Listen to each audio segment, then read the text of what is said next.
I was just at a men's retreat last weekend, and there are 70 guys there, and at least half were over 50. It's tragic how many Christian men are living in deep regret and sorrow with adult children who do not want to have a relationship with them. How do you create an environment where they want to come home? You guys have done something very, very well that bad parents don't do. And because you're such good parents, you don't even recognize it. And here's what you've done. One of the things that we found that works well for us in these last year or two is the kids have been busy with sports. And they'll have practices and games that go till like 5 or 6. And so we'll load everybody up and we'll just go. So what's going on, man? What's on your heart these days? The big thing that's going on is that, the kids are growing up. We have twins that are juniors in high school, about to finish their junior year. We have another son who's a freshman this year, daughter who's a 7th grader. And so, I know that teenage, I've been a teacher for a long time. And so I know that teenage time really, really well. Yeah. And I've really been able to kind of connect with them and coach them through that just because it's been my world for 24 years.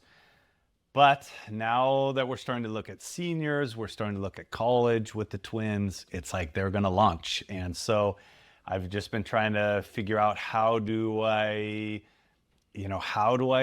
connect with them and how do I prepare them for leaving? What can I do now to like establish a relationship that will be able to continue? I'm just trying to, that's a little bit of a different area for me. So I've just been trying to kind of figure some of those things out. I'm just trying to figure out how, what are the real key things that I can implant now that they're going to need for the next few years. That's really interesting. So a couple things come to mind. First of all, your kids are entering what we call the stupid years. So the stupid years. Entering? Yes. Stupid. Well, no, they are stupid, but then they start acting stupid. So when they're they kind of get this independence. Yeah. Like my dad was a high school public school there teacher, you go. and he was a driver's ed teacher. So I can't tell you how many times I was at parties. They were overnight parties, and the driver's ed car would show up. Hey, what are you guys doing? Dad, what are you doing? So my dad invented helicopter parenting. But he had spies in the school. They're always spying on me. So it's like there's a pressure with kids who have parents who are teaching. Mm-hmm. So they're going to enter these years of independence. And the hard part, and here's what I'm just curious how you're going to navigate this. So during that season, something flips. I've just learned this recently, just discovered this. Something flips. And you've controlled the narrative to this point. But as soon as they leave that house, you no longer control the narrative. You have a little bit of control because you're going to probably be partially funding stuff, but have you thought about this narrative flip and how you're going to deal with a flipped narrative? Yeah, and I've always had the mindset that I'm training adults. Because I've spent so many years watching kids grow up and launch I've never treated them like a little kid and you're going to do little kid. I've always tried to give them freedom and give them independence. And even now, I don't feel like, maybe you'd have to ask them, but I don't feel like I'm like real heavy on you got to do this, you got to do this. It's always like, well, I would recommend doing this and I would suggest that you do that. But teenagers are going to do what they're going to do. Whether I know about it or not, they're going to do what they're going to do. Yep. And so, the best I can do is give advice and pray for them and hope that everything works out. And they're good kids, but, I feel like we are good in that area of they're very responsible, they're self-directed and that kind of stuff because we've always kind of suggested and recommended, had good boundaries rather than like come down real hard and you got to do this way and that kind of thing. I guess really where we're at is a huge God thing in answer to prayer because with my family history and my family background, I struggled with anger and control for a long time. And when they were real young, it was very, controlling, iron fist, that kind of stuff. And I got into a recovery program at the church and, kind of got into why that was happening and realizing that it was happening. And so last, I don't know, 5, 6, something like that, 5, 6 years, I've really been able to back off and put a lid on that anger. And it's really changed the family dynamic. And so I think part of what we're experiencing now is the fruit of what God has been doing in my life, because I have a good relationship. I haven't driven them away.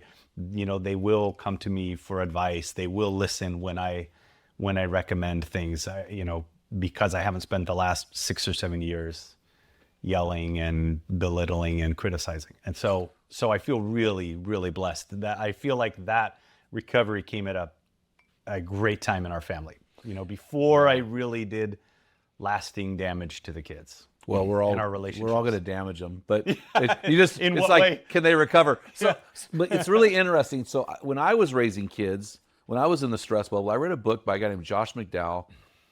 His son Sean is doing a lot of big work right now in the apologetics field. But in fact, he was on our podcast about a year ago. But Josh wrote a book called Raising Kids That Turned Out Right. And he said something that reminded me of what you said. He said, we train our kids based on principles. Yeah. So like the principle is we believe the Bible is absolute truth, right? So you believe that. But then because of those principles, we initiate precepts, rules. And so it sounds like you were really good at the precepts based on the principles. But McDowell said something really interesting. I thought it was good. He said, but the principles enacted on with precepts without personhood is rebellion. In other words, your kids need to have a relationship with you. Yeah. And it sounds like God fixed that in you. How did that change your relationship with the boys? Your parenting relationship. Yeah, for sure. Well, I mean, rather than reacting with everything out of anger, rather than yelling, rather than snapping and, snap punishments and go to your rooms and blah, blah, blah, that kind of stuff, I reacted to everything in more of a calm, but like, this behavior is not okay, and here's why it's not okay. And, we're punished. It's not like we let them run free. There would be consequences. Rather than like, you did this bad thing and I'm punishing you and blah, blah, blah. It's like, this behavior is unacceptable, and here's the consequence. And so if you don't want this consequence, like, don't do this behavior. It's almost as if, it's like, I do this in teaching too. I'm not punishing you. I'm not the bad guy. I'm just like, you did this behavior and here's the consequence, and I'm just the one that has to present the consequence to you. But it's almost like I'm this impartial enactor of a consequence. Like, sorry, if you hadn't done this, I wouldn't be doing this. It's really on you, and this is a natural consequence of what you did. And so, it's more kind of reasonable and rational rather than anger and fear-based, right? On their part, it's like I don't feel like they're afraid of me. Yeah. But they know that there will be consequences if they act out. Well, not anger consequences, but like. Yeah, I mean, consequences. We've done a lot of anger parenting, and that's reacting. Yeah. But it sounds like you went from reacting to responding. Yeah. I'm going to respond to your behavior by giving you some consequences that are playing. You're going to reap what you've sown. Yeah. We used to tell our kids, your world is this big, but then you decide how small it gets, by your choice. So yes. We did something radical with our kids. My mom did this with me. My mom was a very permissive parent. My parents were divorced. My dad was a high school teacher at my high school, and my mom was a permissive mom. So when I was 18, my mom wrote me a note that I could write my own notes. So, I did my own ditch day. We did whatever we wanted. Oh, my goodness. Yeah. So I thought, what? That permissive part drove my dad crazy. But I thought, that is really good. So when my kids turned 18, I thought, if they're going to go crazy and stupid, I want to be there to clean up the stupid, or at least to, help them to deal with the consequences. So we let them at 18. So it was basically February and March. We let them do whatever they wanted. We wrote a note to the school. They have complete autonomy to go to school, do whatever they want. If they write a note and they dismiss themselves, you're going to let them. and their grades went up. Really? Yeah. Well, yeah, because now they're I feel like we did something right there because they responded Yeah. positively to that instead of rebelling because they realize now their grades are on them. Mom wasn't going to come and bring the hammer. Dad wasn't going to come and drop the bomb. Our kids do well in school. They always have, and I've always treated it as, I make it clear to them, like we give them good freedom, screen time, they want to hang out with friends, but I always let them know it's because you're taking care of business. Like you're getting A's, you're doing all this stuff, you're not getting in trouble. It's a reward. Like, I have no problem with you going and, you're going to have a sleepover, you guys are going to play video games on the weekend or whatever, because you're taking care of business. Like the responsibilities that you have, you're doing them. I have no problem. And I, it's clear to them that they're not entitled to those things. Those are consequences of their good behavior. And we had, not an issue, but middle son, one of his grades was a B or something. And I was like, hey, you have a couple weeks to get that up or else you're going to lose this screen time. What? You're punishing me for a B, blah, blah. And I'm not punishing you. The reason you have the screen time is because you've been taking care of business. If you stop taking care of business, this is going to go away. It's kind of that same thing where like, this is a consequence. I'm not reacting and punishing you because I'm mad, but like, these are privileges that you've had because you've been taking care of business. And if that stops, then this stops. I just was laughing. You could have said, if you were a Giants fan, you wouldn't do this. But because you're a Dodgers fan, you need to start getting your stuff together. But when they win the World Series, I guess you can't say that anymore. So No. I just know Philip's a big hardcore Dodgers guy. Yeah. Well, that's really good, man. So how are you going to handle this? These guys are getting ready to go to college. Yeah. Like, how do you foresee that relationship dynamic changing when they don't have to get the grades up? Mm-hmm. They don't have to come home at the holidays. I mean, how do you create an environment? Here's the bigger question. How do you create an environment where they want to come home, where they want to maintain their grades? Or maybe I'm assuming you've already created that environment. If so, what did you do? Yeah, I think we've done a good job about creating an environment where they want to come home, and that goes along with that anger thing too. I don't yell at them or criticize them or make them feel unwelcome and blah, blah, even when they mess up, it's like you messed up and, I tell them it's okay to make mistakes as long as you learn from it. That's okay. We're going to make mistakes. We're human, whatever. And so I think I hope that the coming home part's not a problem. The taking care of stuff on your own, being responsible for yourself, like they do it now. I hope that what we've done is shown them that being responsible just makes things easier and makes things better rather than putting it off and getting behind and then digging yourself in a hole. But they're really going to be on their own. I'm not going to be able to follow up. I'm not going to be able to check up. They're guys, and so, they don't always talk and tell us how their day is going in detail. It's like, oh, it's good. Oh, it's all right. Yeah, it's good. But they're just going to have to learn it and figure it out, I guess. Well, you guys have done something very, very well that bad parents don't do. And you because you're such good parents, you don't even recognize it. We didn't recognize it at the time, and we realized, oh, that's a good parent move. And here's what you've done. Whether you mandated or not, your boys are involved in scouts, which is a disciplined type of practice. Your boys were involved in band, which is a disciplined type of practice. Your kids were expected to maintain, it sounds like straight A's, which is a disciplined expectation. And so you all and your daughter's the same, Philip's the same. So you have created an environment that did not give them a lot of room to be bored. Yeah, that's true. And even they're all involved in sports. James is a golfer. Steven does tennis. Philip does baseball. Sarah does tennis. And we told them, like, you need to pick a sport. I'm not going to tell you which one you have to do. You don't have to do a bunch of them. Like, you need to. That's accurate. We'd say you need to have something to do. You need to have something going on. You can't just sit around all the time. And maybe it's an off season. You do tennis, and so in the fall it's down. But at least you have something that's going on. Plus church. Yeah, plus church. You guys are the meanest. Sounds like you're the meanest parents in Reedley. Well, to me. yeah, ask my kids. I mean, are That's you? what Philip will tell you too. Not in the meanest, but the My strictest. my kids told me the same thing. So I mean, but you've given them so. I think of David, King David. Yeah. In 2 Samuel, I think it is chapter 12. It might be chapter 11. It says, "When the kings go off to war in the springtime," it's like verse 1.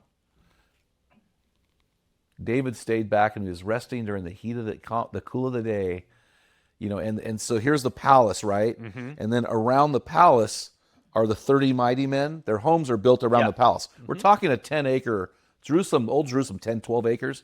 So you've got these 30 homes. These are the mighty men surrounding the palace. And here is one of the mighty men's wife. And it all started with boredom. He didn't go out and he got in trouble. Yeah. It all started. And so there's this, I don't understand this parenting mentality. If you're one of these guys, you need to change this. Mandate your kids to stay busy. Keep them not busy. I think that's a sin.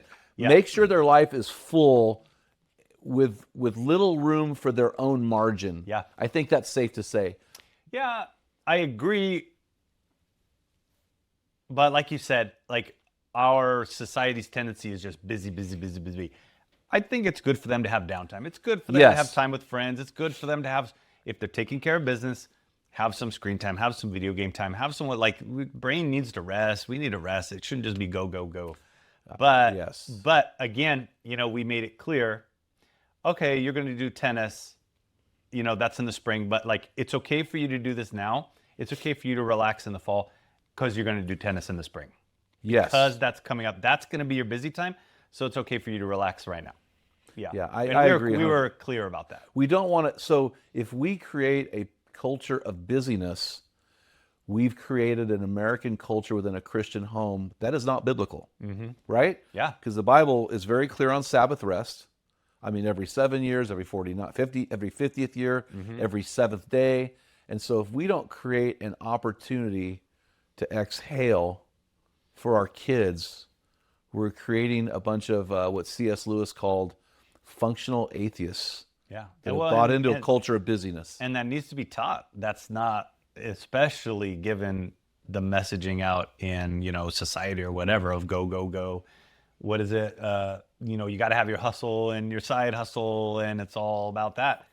I think we need to teach them to rest and have margin. Yeah. Exactly. The average American works 47 hours a week. And to me, I'm like, that's it? I mean, those are some Jesus would have been a horrible American.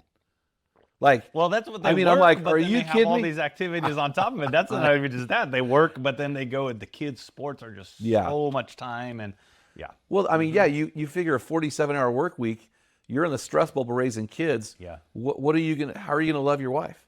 How are you going to, you should show up. I say this all the time. You should show up to your kids' stuff so often that if you aren't there, they're shocked. It should be boring how much you show up. Yeah. And so so where's the balance, man? Where's the balance between being a believing father, a father who believes in Jesus, and living in American culture? I think the balance, I've always been very intentional about communicating why I'm doing what I'm doing. Going back to the thing, it's okay for you to rest now because you're going to do it later. We're okay with you doing these video games now because you're taking care of business. And so I think modeling, yes, I'm busy at work because my work being a band director has seasons, like the fall with marching band, I'm busier. And then okay, great, marching band's done. We can hang out more and then, festival season, whatever. The May is always a big month with concerts and events and stuff like that. Okay, May's coming up, it's going to be a little busier, but then after that, we schedule a vacation. And so I think modeling, being clear about communicating, this is a busy time, but it's only a season. This is a busy time, but it's only a season, rather than I'm going all the time. And then modeling that even in those times, with Caitlin, with my wife, it's man, we just haven't had time. Let's go out to dinner, Yeah. or we go for walks in the evening. It's just like, I haven't had time with you. Let's have a walk. Or the kids haven't had time one-on-one with you. Let's go do something. To show them that even when you're busy, even just little times, it's maybe not a great example to set, but like one of the things that we found that works well for us in these last year or two is the kids have been busy with sports.